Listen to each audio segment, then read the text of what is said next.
Still on explaining various tools used in Photoshop, today we'll be dealing with the retouching and painting tools. There are quite a lot of tools in this category, but I will try as much as possible to explain the most important. I may not be able to explain all, but then I will try my best to run through most of them. Okay, so here's a photo of a picture I took just recently. So I like to use some of those retouching tools to do one or two things on this picture. So here we know that she have red eyes. So the first tool we'll be dealing with would be the red eye tools. Okay, so I have the red eye tool selected. You press Alt and then use the center of your mouse to scroll for it to zoom like this. So this is what the red eyedropper tool does.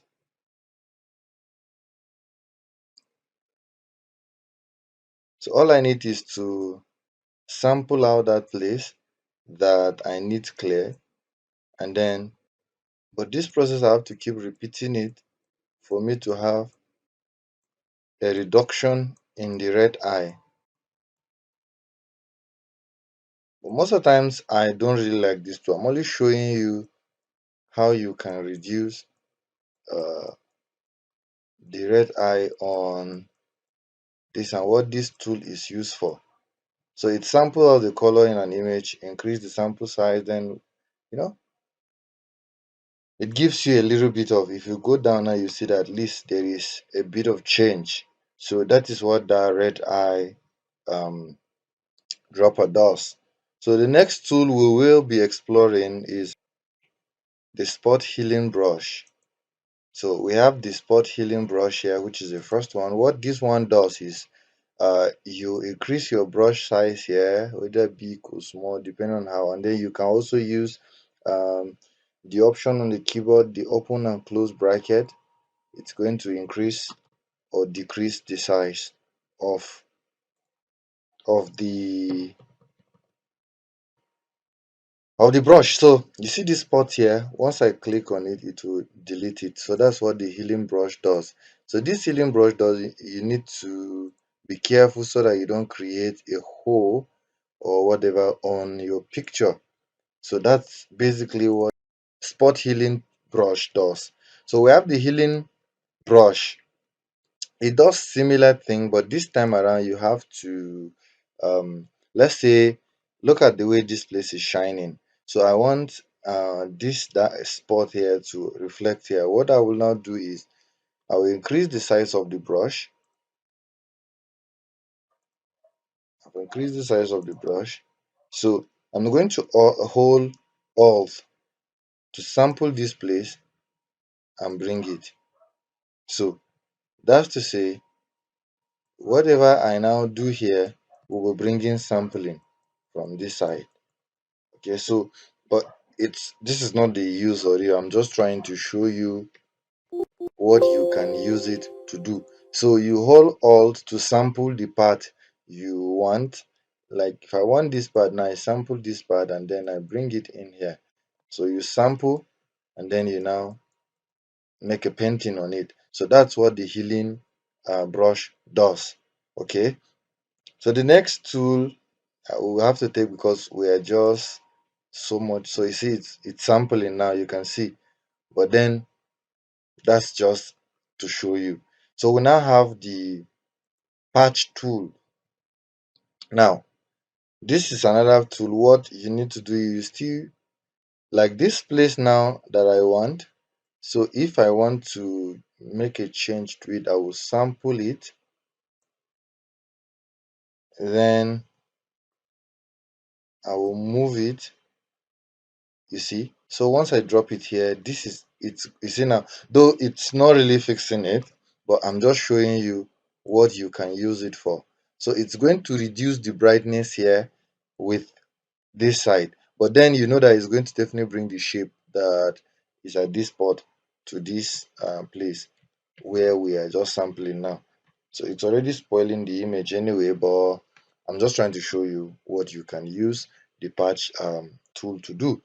So let's say this spot is having play issue, so you find this sample of that site from a very nice place, a place with the problem. All right, let me use that language.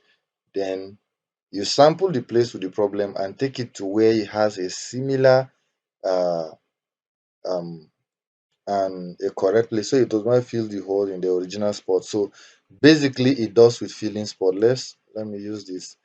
It work well with spot. Now this place has spot, this place has no spot, so let me take it here. So you see that the spot here is already filled. Basically the spot is filled, so it works more with filling spots on the face.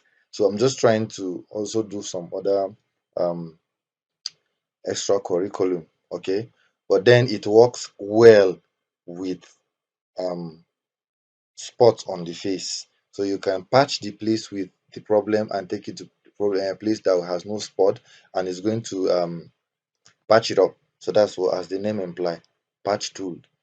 Okay, so let me do a bit of cleaning so that we don't spoil the image further. So let's go back to where we were. Okay, so everything. Now, the next tool we have here is content aware. Okay, so let me do a bit of a cropping here. Let me crop and leave hole here. Let's say crop, and then we have this hole. Now, we've already cropped our image to the size we want. But how do we fill this white spot that has just been introduced? And then we don't want it to be, we want to fill this white spot.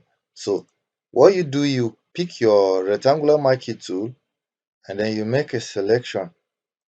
Once you've done that, you press shift on your keyboard and backspace.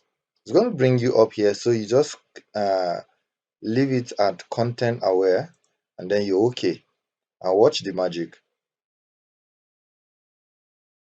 Okay, so you can see that it has filled this side. You're not really seeing any other thing, right? Let's fill the other side. So shift and backspace.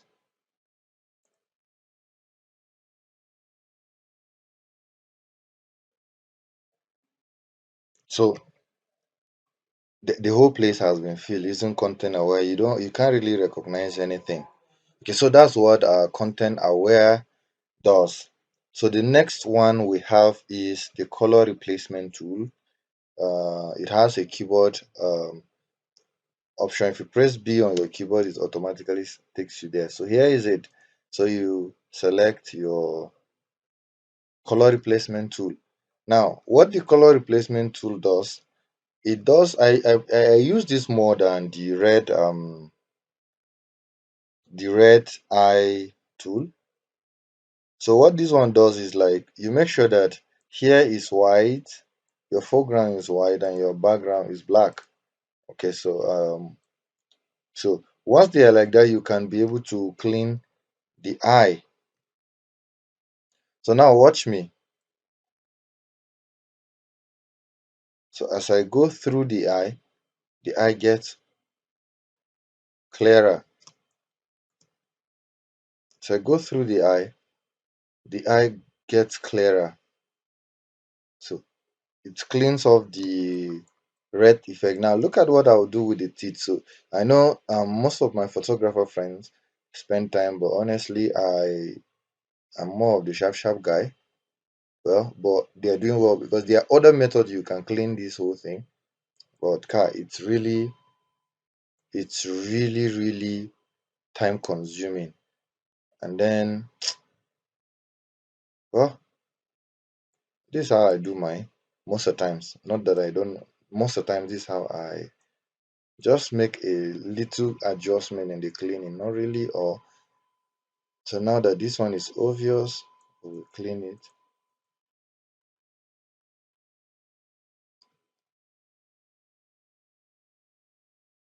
And then I'm still seeing some obvious here.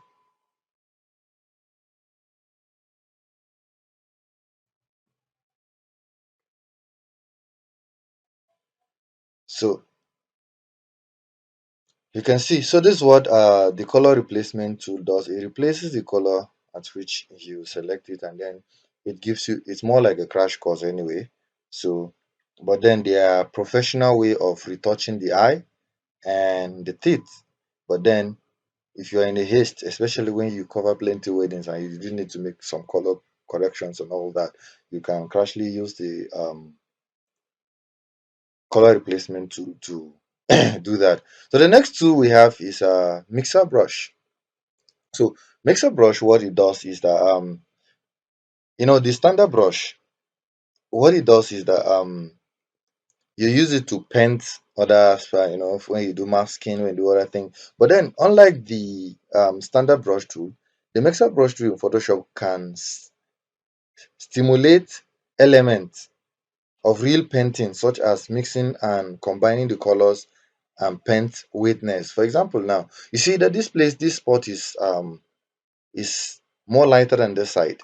So the mixer brush can, okay, when we're editing normally, when we do frequency separation, we try to see how to mix the phase, the flatness and all those English. But then mixer brush helps you get most of those things done. Instead of you using the blur and all that, I want to just apply mixer brush. So you mix. But then my settings that I use, the weight is 30, the load is 30, the mix is 30, the flow is 30, and then this one is 10. So when you mix, you keep getting the result of what you're mixing. But we're not doing frequency separation. I'm just showing you what you can use this tool to do anyway. So uh, I'm not retouching. I'm just showing you what you can do. So it's already making some effect on this. So see, the more I mix, just look at, let me just the more I mix it, it's becoming smoother and smoother and smoother. So it determines the level of the mix you want. Okay, so you just need to mix so that you don't spoil the picture. Okay, so that's what mixer brush does basically. You use it to mix areas and then put them, let it simulate the colors and all that together, as the name implies, mixer brush. So you've seen it. I don't have correct English to use, but then you've seen it. Okay, that's that for mixer brush. So let's move to the next tool. um as I said, I won't be explaining all of the tools, so we will be mixer brush and all that. So brush has its own, for example, let's say um I want to paint this color, this cloth into another one. I can max the clothes and then paint over it the color I want. Okay, so let me just do something without masking or anything. Let me just paint. So you see, I'm already painting the black on it. So that's what paint this. So, but you have to have maxed the site of this cloth before you do the painting. Let's say I didn't want this color and I want to paint it to another color. So I have to mask it, and then while masking, you have to also take note of the sewing part, the shape of the cloth, and all that. So that's that for the mixer and then the brush. Okay, so I don't want to waste too much time on these tools. We have the pencil tool. But then let me explain the clone tool first before I'll come back to the pencil tool. Now the clone tool, let's take for instance, let's say let me uh, bring in something. Let me bring in my own logo. Okay,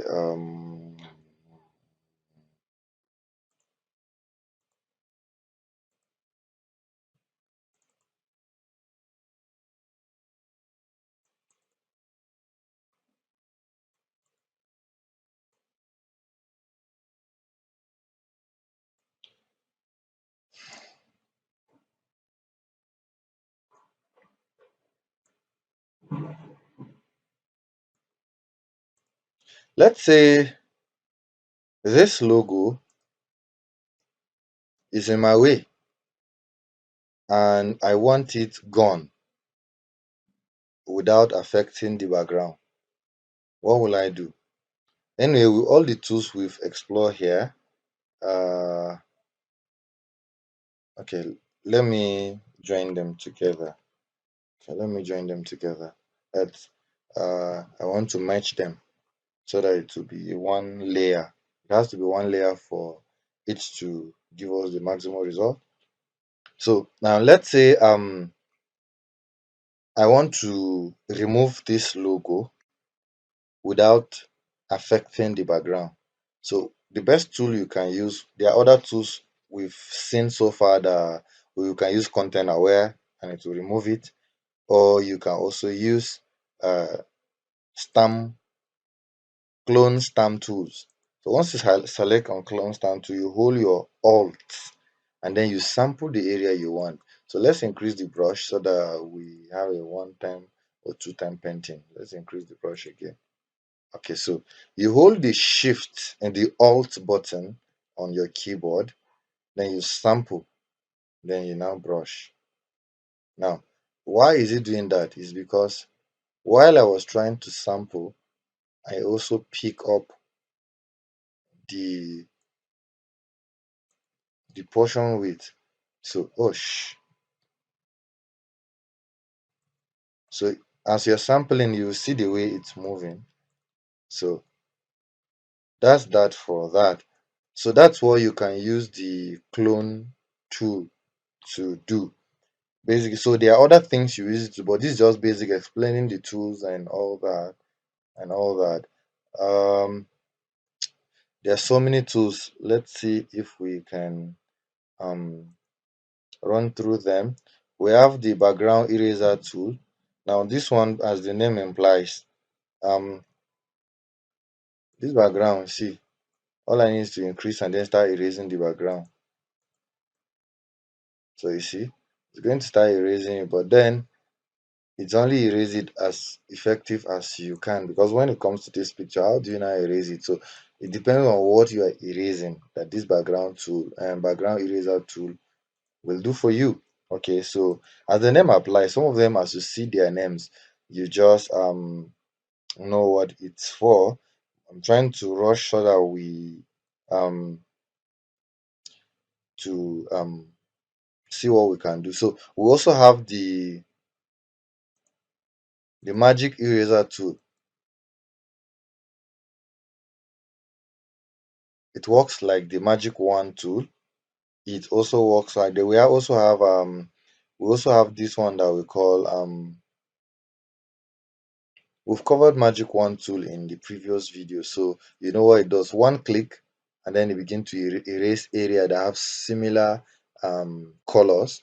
It begins to erase. So that's what, just like the way magic wand do, but this one does, yeah, you can use magic wand to erase background as well. So they have a similar uh, attribute or whatever.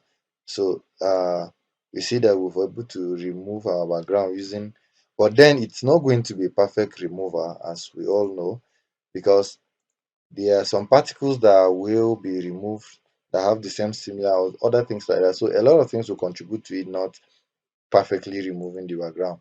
But then it has done a pretty small good job here. Okay, so that's what the magic eraser tool does. So then we have the blur tool. Now there, apart from this, the blur they way they here. Let me use Nigerian pidgin. The blur way they here no dey the same as the one way they here. Okay, so this blur, what it does is that it let's increase the size. It softens the area that you paint over with this tool. So let's say, see, as I paint, look at, it's softening the area. It's softening the area. Let's increase the size. So as you paint over, it's softening the area. That's what this one does. It does, let me say, I won't say it does the same thing as what's the name of the other two, like mixer brush, but it also soften um the place you are painting over. So the result may not be clear because we didn't duplicate this layer so that we'll see the changes it has made. But I'm only trying to use this to show you that as you paint over, it does a lot of smoothing. Okay, so we have the next tool we have is sharpen tools. So sharpen tools basically sharpens the area you paint over. So let's say this same area now, if there is so let's look at the sharpen stuff together. So what it does makes it more like I don't know, but let's look at the whole thing.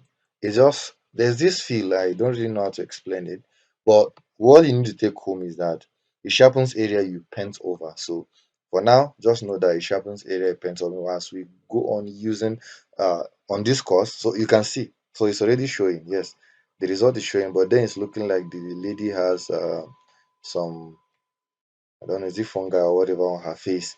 So the I think my system is slowing down, so it's taking time for it to load. So you see the sharpenings, this place I'm holding and this place. So it's already having some sharpening effects on it. So I hope you understand my system is drawing slow. I don't know what is wrong. So you can see this so it's the sharpening effect that is causing coming from the paint we did. Okay, so but that's just that we just want to know what the tool is for right now. So the next one is the smudged.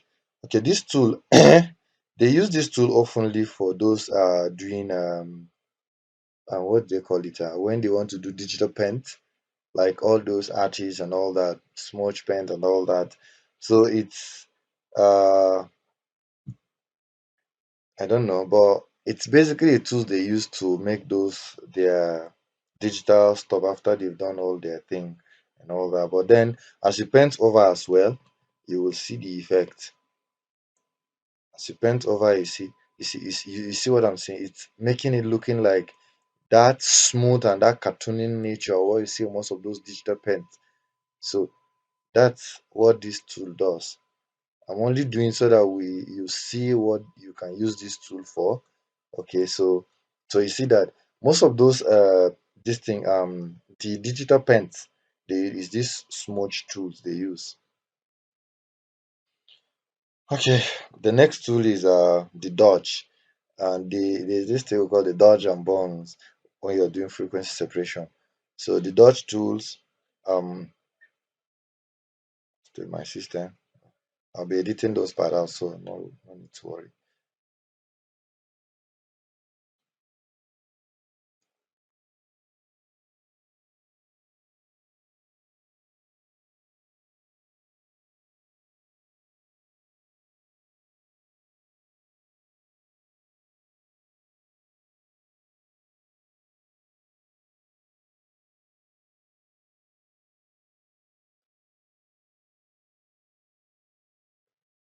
So now the full effect of that smudge tool is actualizing so you can see it.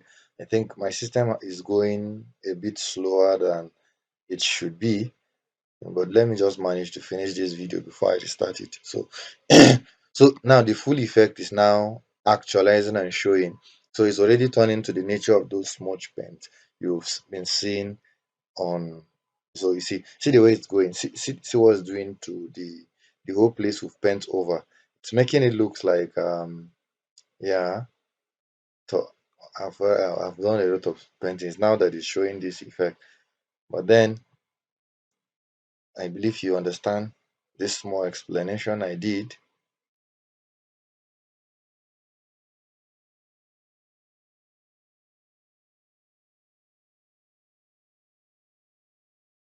Okay, so the next tool is the dodge tool.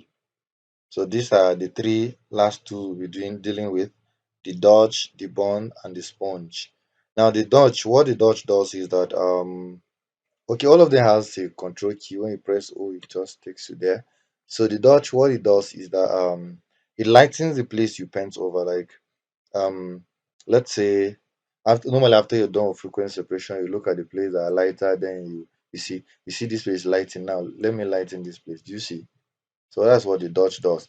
Now look at the bunch in the other. Now this place. Now look at the bond will darken it. So that's why they call them dodge and burn. The dodge lightens, the burn darkens. That's in one statement. That's what you should go home with. The Dutch lightens, sorry, the bone, the bone darkens. Okay, so now we have the last tool, which is a sponge tool. So let's say you want to increase or decrease saturation. So that's the tool you will use. There are other tools, but in this journey there are so many destinations. There are so many road, but leading to the same direct destination. So let's say we want to reduce the saturation or increase saturation, depends on which one you do. But then I'm just trying to reduce saturation. So you see, it's turning the picture into already a black and white already. So there are other things you need to press, but then I'm just showing the tool in its raw basics. Okay, in its raw base, I'm just showing you the tools. So basically, these are the tools which, though we may not be able to exhaust all the other tools like the gradient tools. What the gradient tool does is, let's say I want to, now you see these two colors, so I will draw from here to here, then make a fill of the color. So you see it fills it to as gradient, so all you need to do is click and then drag. It's going to have a drawing of the two colors, this and this, on it. So before you do the gradient tools, you change this color to the color you want. This one, it can be on when you're doing designs and all that, but since we're using image, let's use this very one. Okay, let's use here. So I want it to be painted um, red and black. So using the gradient tool, I click and I drag it to this side. So what it's going to do that is going to have a black and red gradient. Okay, so that's what the gradient tool does. Get paint. So what it will do is that it's going to fill an area, is an area code like this whole place we select now is going to fill an area of similar color with your foreground colors. So it's just the foreground color that is going to fill. So you see, the more I drag, you see my foreground. So if I drag this area now, it's going to fill it with foreground color. So that's what this bucket paint does. But then when we enter into serious work, some of the designs we'll be doing, we'll be using this tool so that you get to understand why we had to explain all of them and all that. So it's just basically we're trying to explain these tools to you so that you at least know that these tools and these tools they exist. So in essence, all of the things we've been doing all have been on essentials. So you have to be on essentials for you to get the whole thing we are doing right now. Okay, and the video is already long enough, but then I think we'll stop here for the retouching and painting tools. All right, so next coming up will be the drawing and type tools. Stay tuned. See you there.